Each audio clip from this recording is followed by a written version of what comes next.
الحمد لله وحده والصلاة والسلام على من لا نبي بعده أما بعد فأعوذ بالله السميع العليم من الشيطان الرجيم بسم الله الرحمن الرحيم وإذ قال ربك للملائكة اسجدوا لآدم فسجدوا إلا إبليس استكبر وكان من الكافرين صدق الله العظيم رب اشرح لي صدري ويسر لي أمري واحلل عقدة من لساني يفقه قولي آمين يا رب العالمين۔ اس کائنات میں پہلا گناہ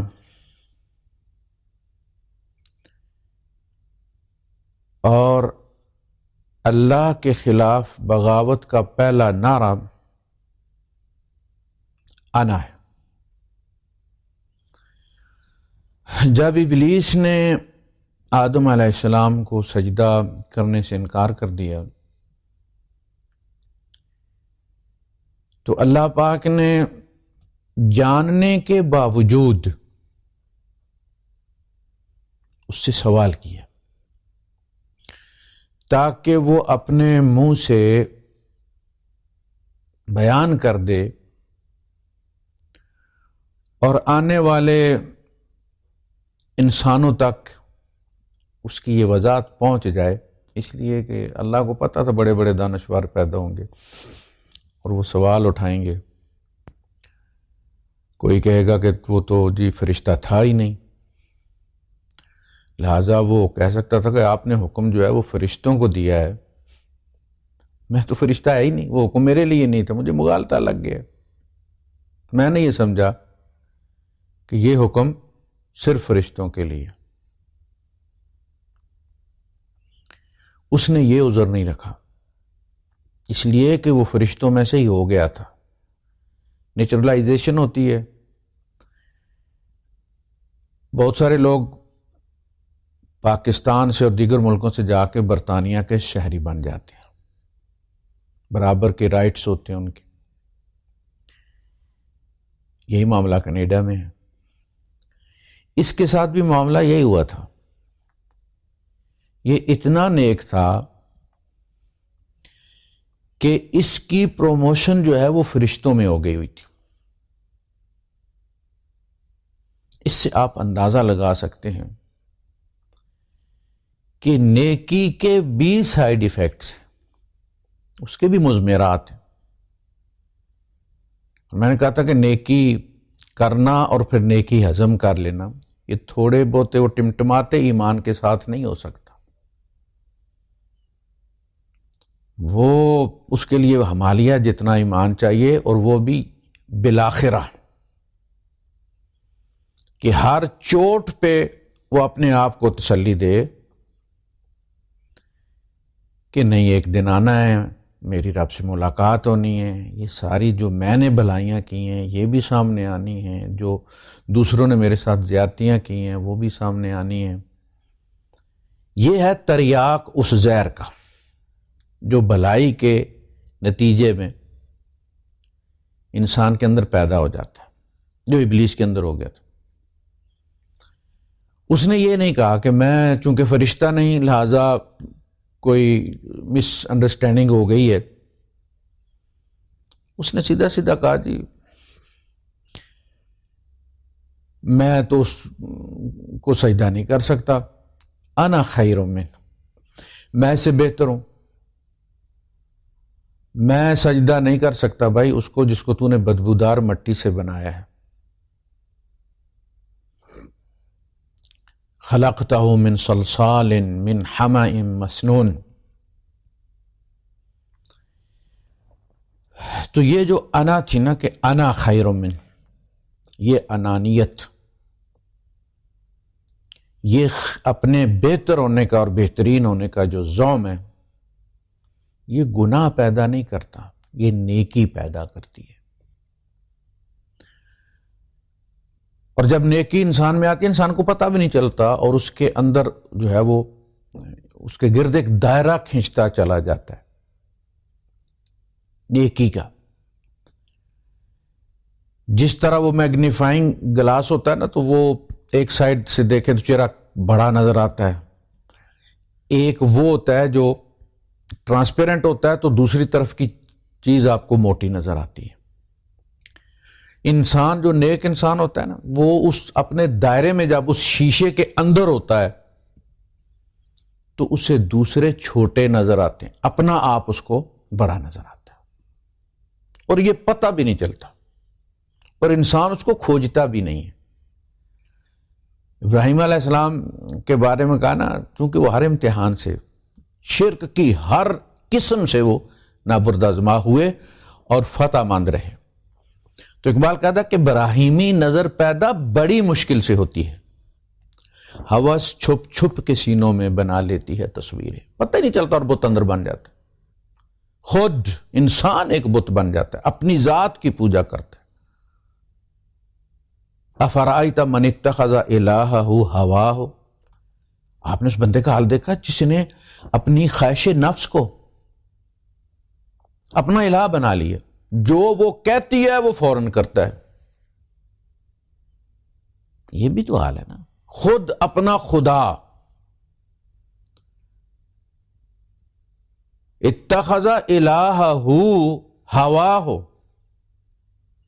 جس کا الہ اللہ ہے وہ جس قسم کا بھی حکم دے وہ فوراً سر تسلیم خم کرتا ہے، چاہے اس میں کتنی بھی مشکل آئے. اسی طرح جس طرح ہمارا نفس کوئی مطالبہ کرتا ہے اور ہم اس کے لیے ہر قسم کی قربانی دینے کے لیے تیار ہوتے، قرض لے لیتے اگر اپنے پاس نہ ہو،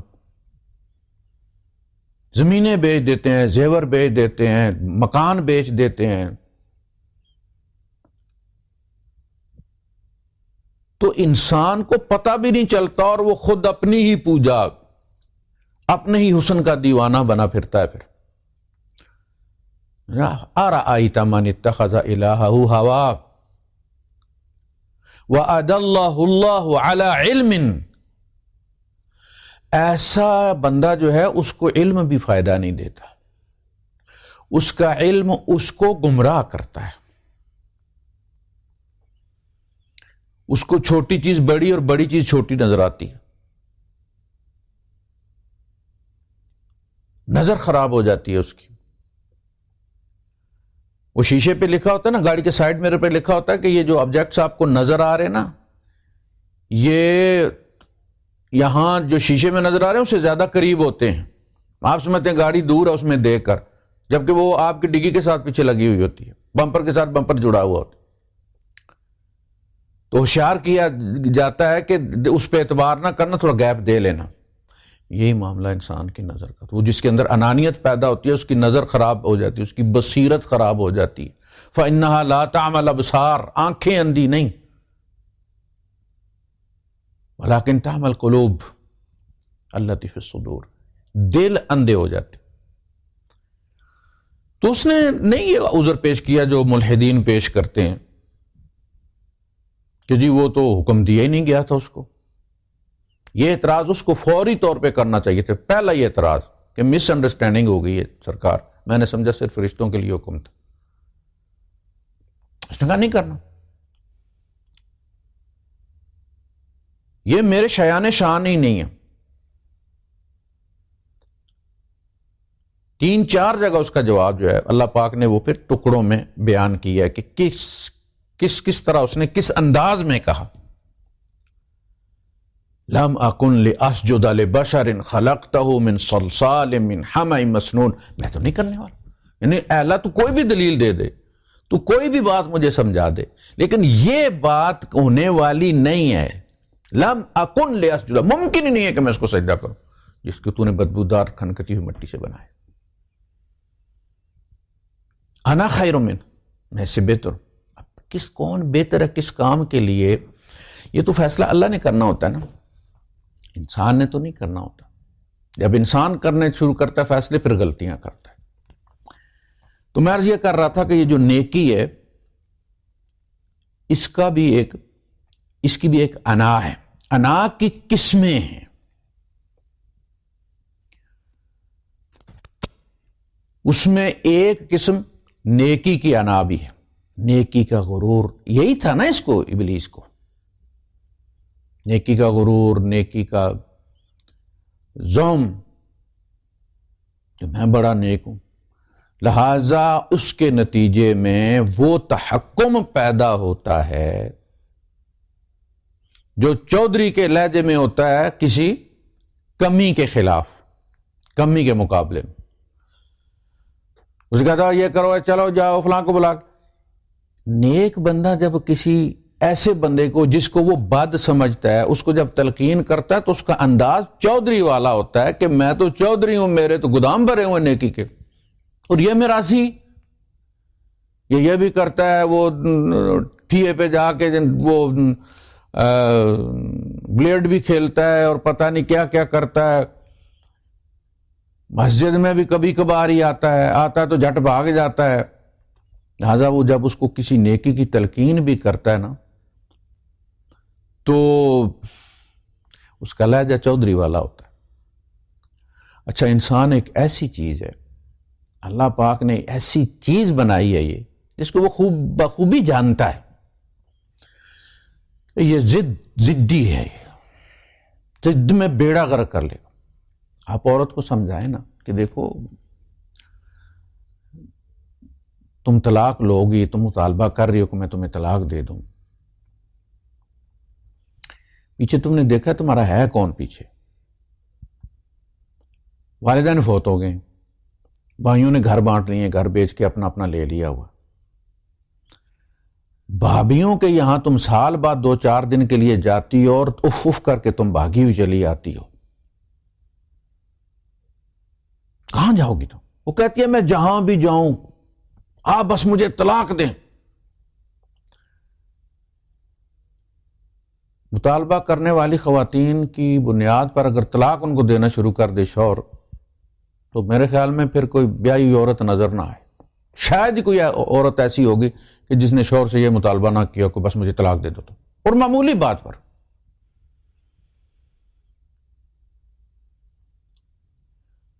مرد سوچتا ہے اس لیے گرا اس کے ہاتھ میں دی گئی ہے. بیدہ عقدۃ النکاح، وہ نکاح کو کھولنے والی گرا اس کے ہاتھ میں دی گئی.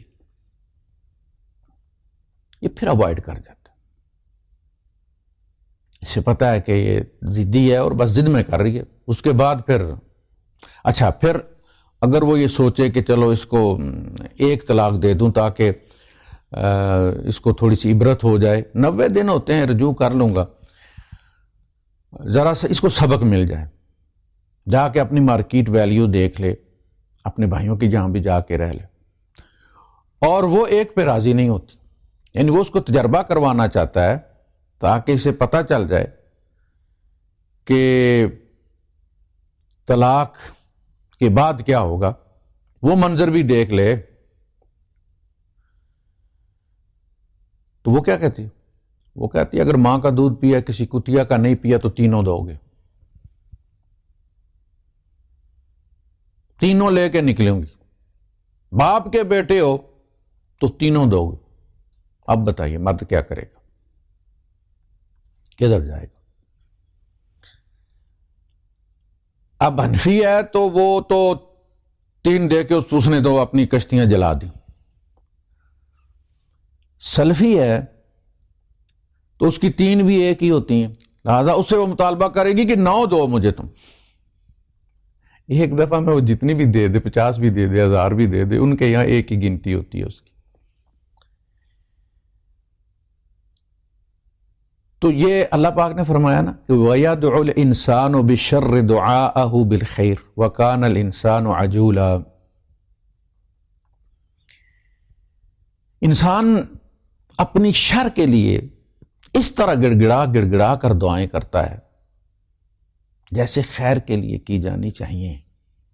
انسان بڑا جلد باز ہے، یعنی ایک چیز مانگ رہا ہے، اللہ پاک کو پتہ ہے کہ یہ اس کے حق میں بہتر نہیں ہے، لیکن وہ گڑگڑائے جا رہے، واسطے دیے جا رہے. انسان جلد باز ہے. لوگ کہتے ہیں دعائیں قبول نہیں ہوتی. تم تو دعا کو پتہ نہیں کس نقطہ نظر سے دیکھ رہے ہوتے ہو، خدا کس نظر سے دیکھ رہا ہوتا ہے. ہمارے ساتھ ایک دوست ہوا کرتا تھا، لائسنس کی ٹرائی دے کر آیا، فیل ہو گیا.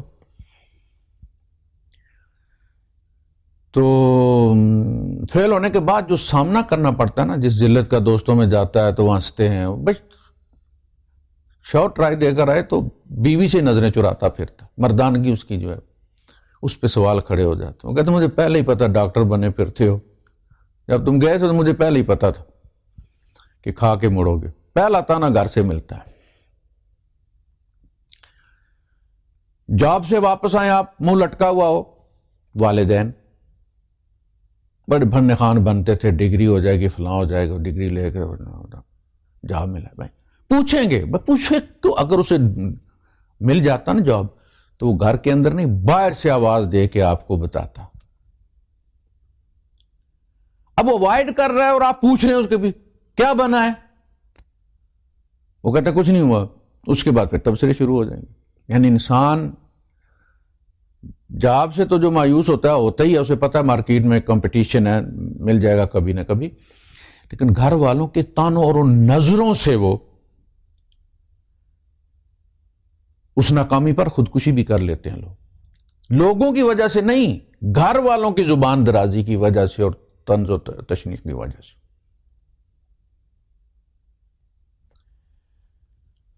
تو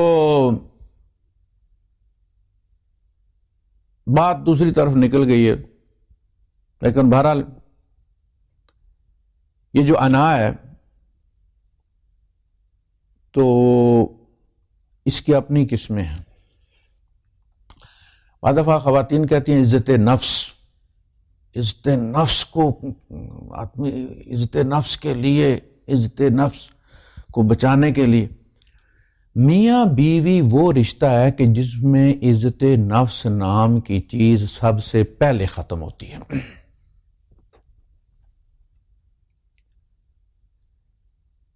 یہ اتنا کلوز رشتہ ہے، اس کی مثال نہیں دی جا سکتی، اتنا کلوز ہے. اللہ پاک نے فرمایا اگر تم ایک بیوی کو چھوڑ کے دوسری کرنا چاہتے ہو تو اس کو جو تم نے دیا ہوا وہ ڈھیروں سونا بھی ہے، اگر قنطارا فلا تاخذوا منه شیئا، اس میں سے تم کچھ بھی مت لو، نہیں لینا. تم حیا کرو. کچھ کس مقام پہ تو تم کلوزنس کے. وَكَيْفَ تَأْخُذُونَهُ وَقَدْ أَفْضَى بَعْضُكُمْ إِلَىٰ بَعْضٍ، تم کس منہ سے لوگے؟ تمہیں حیا نہیں، تمہیں شرم نہیں آتی اس حال میں کہ تم ایک دوسرے کے سامنے ننگے ہو چکے ہو؟ یہ ہے تمہاری کلوزنس.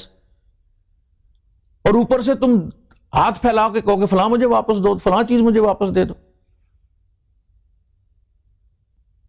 یہ کلوزنس یہاں کہاں ہے؟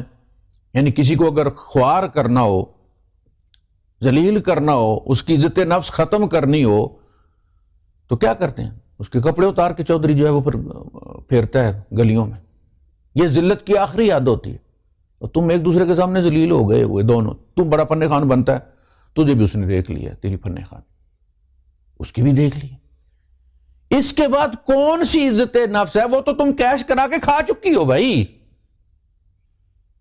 ختم ہو گئی ہے.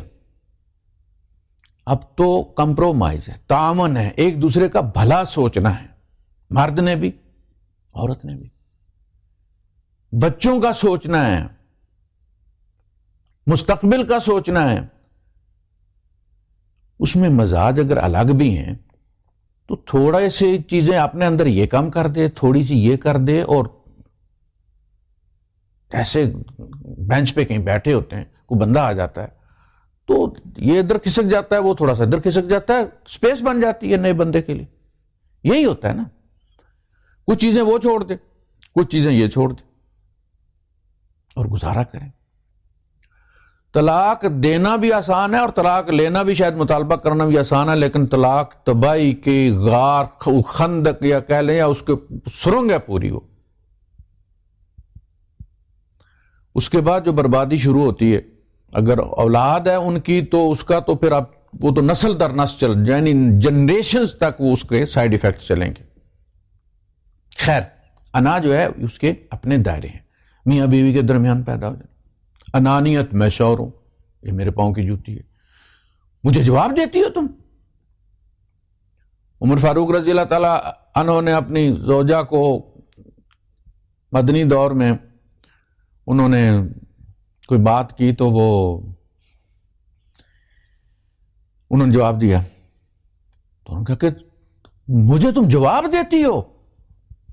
انہوں نے کہا آپ کی بیٹی اللہ کے رسول صلی اللہ علیہ وسلم کو جواب دیتی ہے، ذرا اس سے جا کر پوچھ، آپ محمد رسول اللہ سے زیادہ عزت والے نہیں ہیں، آپ کو جواب دیتی ہوں میں۔ پھر آپ اپنی بیٹی کے پاس آئے، اس سے کہا کہ میں نے یہ سنا ہے تو اللہ سے ڈر،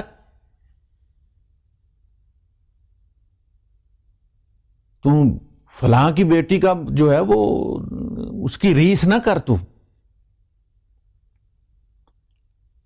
ایک دفعہ ایک بدو آیا اپنی بیوی کی زبان درازی کی شکایت کرنے عمر فاروق رضی اللہ تعالیٰ عنہ سے، تو جب وہ باہر پہنچا آپ کے حجرے کے، تو بڑی بڑی حویلیاں تو نہیں ہوتی تھی نا ان کی، اندر کی آواز باہر آتی تھی، باہر کی اندر جاتی تھی، تو اس نے اندر سے تیز آواز سنی، حضرت فاروق کی وائف جو تھی وہ کسی بات پہ مشتعل تھی اور سنا رہی تھی ان کو،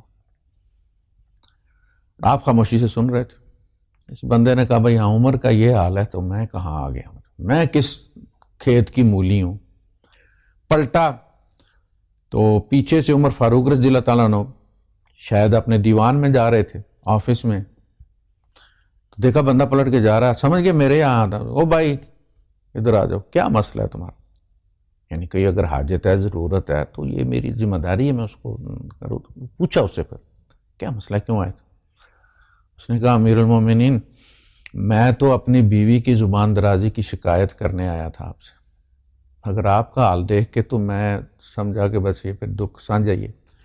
آپ نے فرمایا کیا کریں بھائی، یہ سارا دن ہمارے لیے کھپتی ہیں، کپڑے دھوتی ہیں، کھانا پکا کے دیتی ہیں، اولاد ہماری سنبھالتی ہیں، پھر یہ غصہ کس پر نکالیں گی؟ تھوڑی دیر کی تو بات۔ آپ نے آخری جو جملہ فرمایا میرے بھائی یہ زندگی ہے ہی کتنی ساری کہ اسے ان تنازعات میں الجھا دیا جائے، 4 دن کی تو بات ہے۔ تو وہ کوئی گھر نہیں، نہ کسی مفتی کا، نہ کسی جفتی کا، نہ کسی قاری کا، نہ کسی حافظ کا، نہ کسی صدر کا، نہ کسی وزیر اعظم کا، جس میں میاں بیوی میں تو میں نہیں ہوتی۔ وہ بڑے ہوں گے باہر ہوں گے، پڑے ہوئے ہوں گے باہر ہوں گے، عزت مآب ہوں گے باہر ہوں گے، حضرت جی ہوں گے باہر ہوں گے۔ غالباً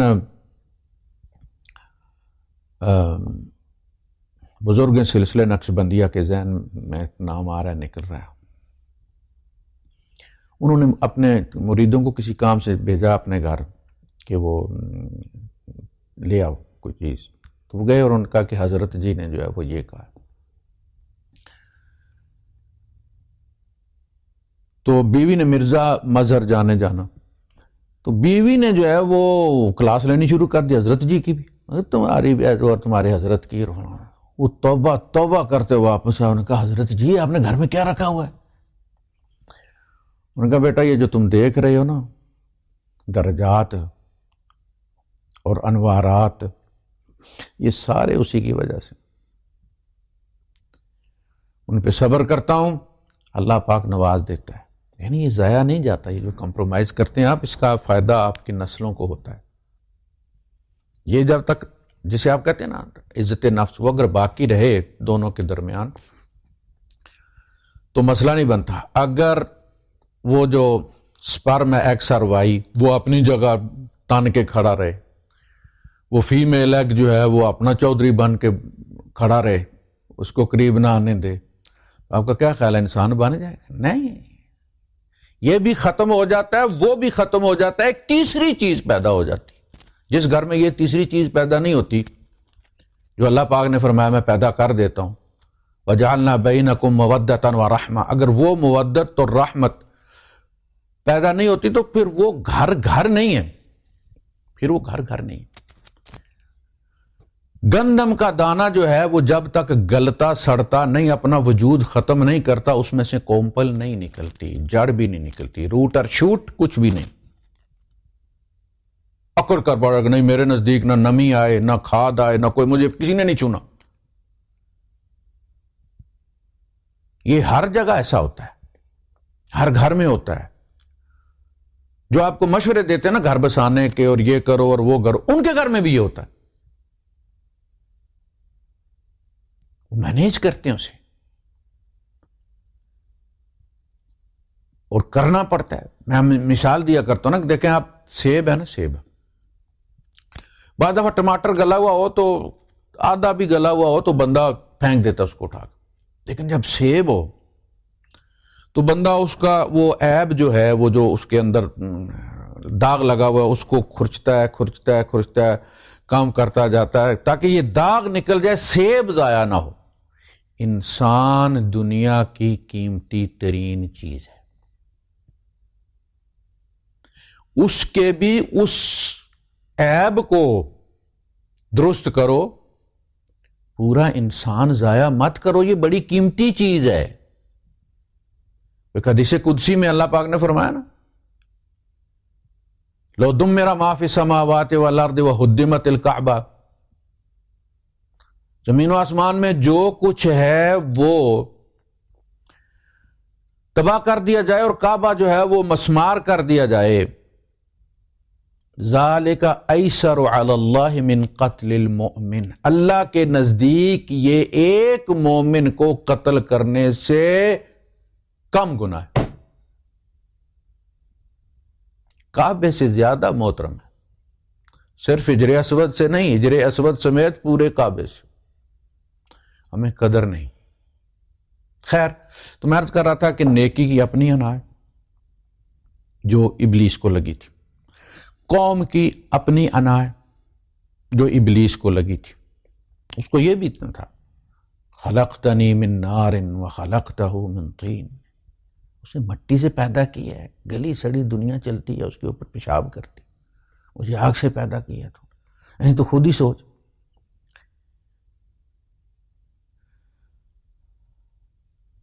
قوم کی اپنی ہے،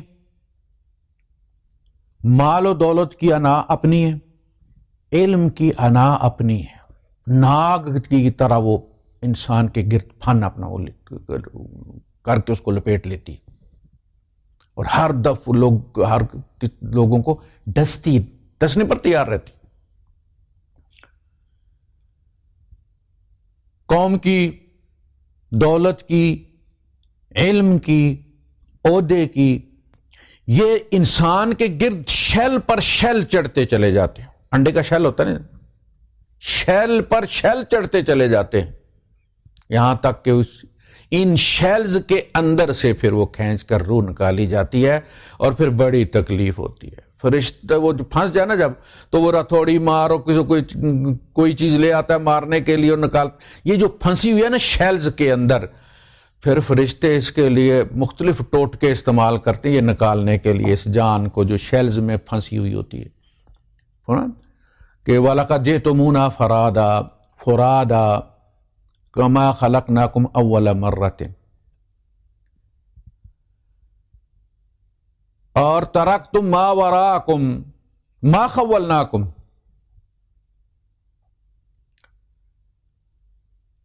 وَلَقَدْ جِئْتُمُونَا فُرَادَىٰ كَمَا خَلَقْنَاكُمْ أَوَّلَ مَرَّةٍ وَمَا نَرَىٰ مَعَكُمْ شُفَعَاءَكُمُ الَّذِينَ زَعَمْتُمْ وَمَا نَرَىٰ مَعَكُمْ شُرَكَاءَ الَّذِينَ زَعَمْتُمْ أَنَّهُمْ فِيكُمْ شرکا، شفعاء اور شرکا۔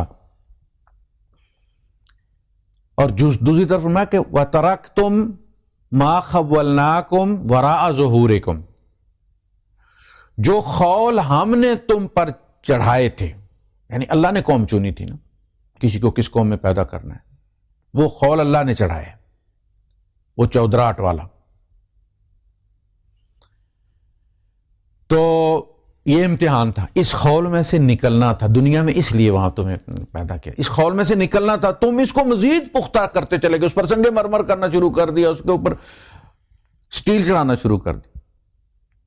ما خولناکم، دولت کس نے دی؟ اللہ نے دی، اس کے خول سے نکلو، خول سے نکلو گے تو خرچ کرو گے. لیکن ہم کیا کرتے ہیں، ہم نے اس خول کو حقیقت سمجھ کے بجائے اس کو توڑنے کے، اس میں سے نکلنے کے، مزید پکا کرنا شروع کر دی.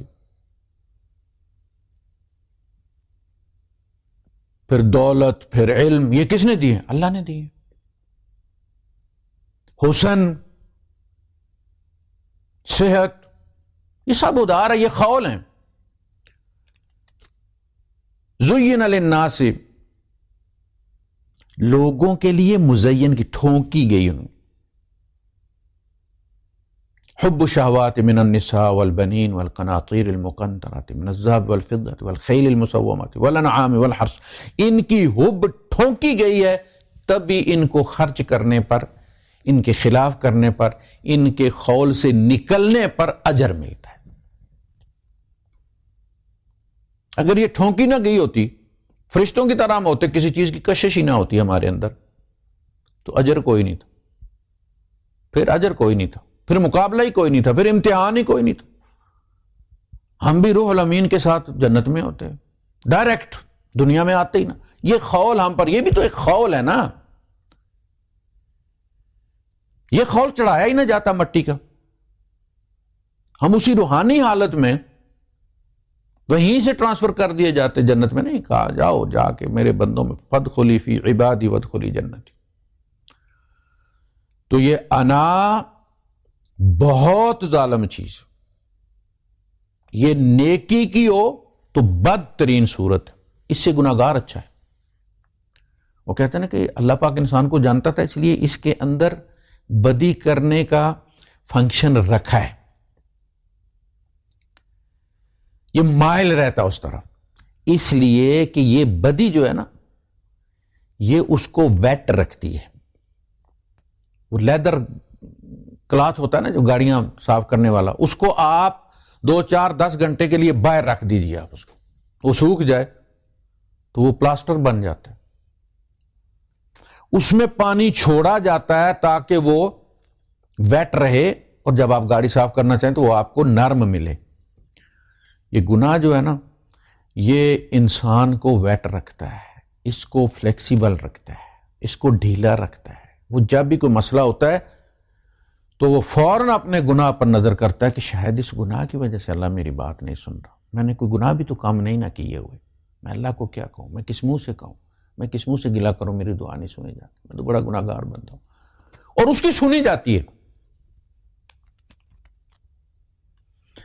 نیک جو ہوتا ہے اس کو تو خناس ہوتا ہے نا، یار اسی تے مر گئے، اشراق تے تہجد یہ 2 سپارے، اور پھر جناب علی اشراق، پھر نوافل، پھر تسبیحات، پھر فلاں پھر فلاں، اور اللہ حالی بھی نہیں ساڑی سنتا. اس کے اندر تو پھر وہ بیٹھا ہوتا ہے نا، اس کی نہیں سنتا. جو احسان چڑھاتا ہے نا اس پر، جو کلپ لگا لگا کے زوم کر کر کے خدا کو دکھاتا ہے کہ دیکھ میں کتنا نیک ہوں اور تم میری دعا نہیں سن رہے ہو، اس کی نہیں سنتا. وہ جو کہتا ہے میں اس قابل ہی نہیں کہ میری سنی، میرے مالک تو معاف کر دے، اور وہ اس کی سن لیتا ہے. تو وہ انا جو نیکی پیدا کرتی ہے، وہ خدا کے سامنے بھی کھڑا ہو جاتا ہے وہ بندہ. اسی لیے وہ عزیز میاں قوال کہتا ہے کہ تیری رحمت سے رشتہ رہے قائم، تیری رحمت سے رشتہ رہے قائم، احتیاطاً گناہ کرتا ہوں. یعنی میں نیکیاں اس طرح نہیں کرتا کہ میرا جو میری بخشش کے چانسز ہیں یا امکانات ہیں، وہ میرا بھروسہ اپنی نیکیوں پر چلا جائے، میرا توکل اپنی نیکیوں پر چلا جائے کہ میرے تو مسئلے کو نہیں جنت میں جانا، میں تو اب دوسروں کو بھی ساتھ لے کے جاؤں گا، میں اب دوسروں کی بھی شفاعت کروں گا. تو کہیں وہ پیدا نہ ہو جائے، اس لیے میں اپنے آپ کو گناہگار رکھتا ہوں کہ میں یہ سمجھ کے مروں کہ میں تیری رحمت سے ہی بخشا جاؤں گا، میرے پلے کچھ نہیں. تو ابلیس کو یہی چیز مار گئی تھی. تو نیکی کا جو کی انا جو ہوتی ہے وہ بڑی خطرناک ہوتی ہے. تو انا کی اپنی اپنی اقسام ہے. یہ اب ہمارا کام ہے کہ ہم دیکھیں کہ ہم کس میں پھنسے ہوئے ہیں، کس خول میں پھنس کر رہ گئے ہیں. مرنے سے پہلے ان تمام شیلز کو توڑنا ہے ہم نے، قومیت والے کو، لسانیت والے کو، دولت والے کو، علم والے کو، نیکی والے کو. یہ جو خول ہمارے اوپر چڑھ گئے اور عام بن کر رہے ہیں، اس میں جو مزہ ہے آپ کو اس کا احساس تبھی ہوگا، یہ بتایا نہیں جا سکتا، کہ جب آپ ان خولوں سے باہر نکلیں. بس فرشتے ادھر آئیں اور پرنا موڈے پہ ڈالیں اور کہ چلو چلو.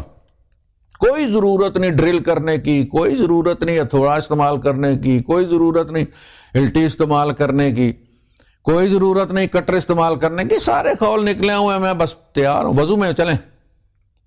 یہ چیز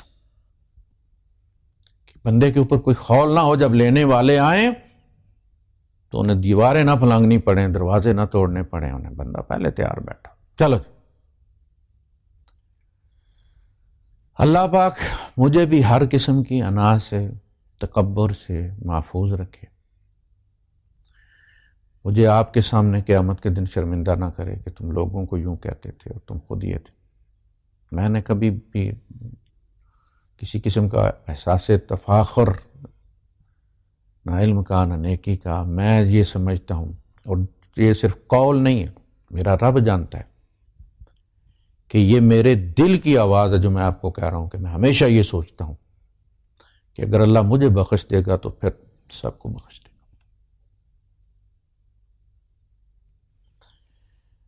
پکڑنے لگے وہ بادشاہ، چونکہ میں جانتا ہوں، میں سمجھتا ہوں، میں نے اس کو اس کے کلام سے سمجھا ہے کہ وہ بادشاہ ہے. وہ پکڑنے لگے تو چھوٹی سی بدی پر پکڑ لے، چھوٹی سی بدی،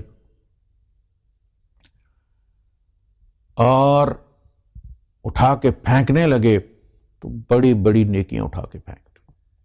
ذرا سا احسان کا جذبہ اس پر چڑھایا نہیں. جس سجدے میں وہ آ گیا خیال، وہ سجدہ بھی اٹھا کر پھینک دیا جاتا. اسی لیے کہا حضور نے فرمایا من صلی یرائی فقد اشرک. اس نے ریاکاری کی نماز پڑھی، اس نے شرک کیا. صحابہ نے کہا کہ اللہ کے رسول نماز میں بھی شرک ہوتا ہے؟ آپ نے فرمایا ہاں.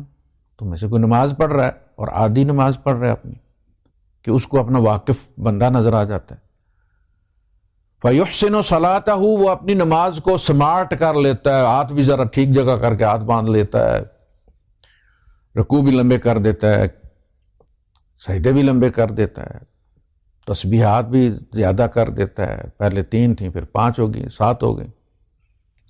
تو آپ نے فرمایا وہ جو پہلے والی 3 تھی نا، وہ تو خدا کے لیے تھی، اور بعد میں جو اس نے بڑھائی اس بندے کو دے کے 5 کر لی، 7 کر لی، ان کا مسجود کوئی اور تھا. سجدے کی اس لمبائی میں وہ جو اضافہ ہوا ہے، وہ اضافہ کسی اور کے لیے، شرک. اللہ پاک مجھے بھی اس سے بچائے، آپ حضرات کو بھی.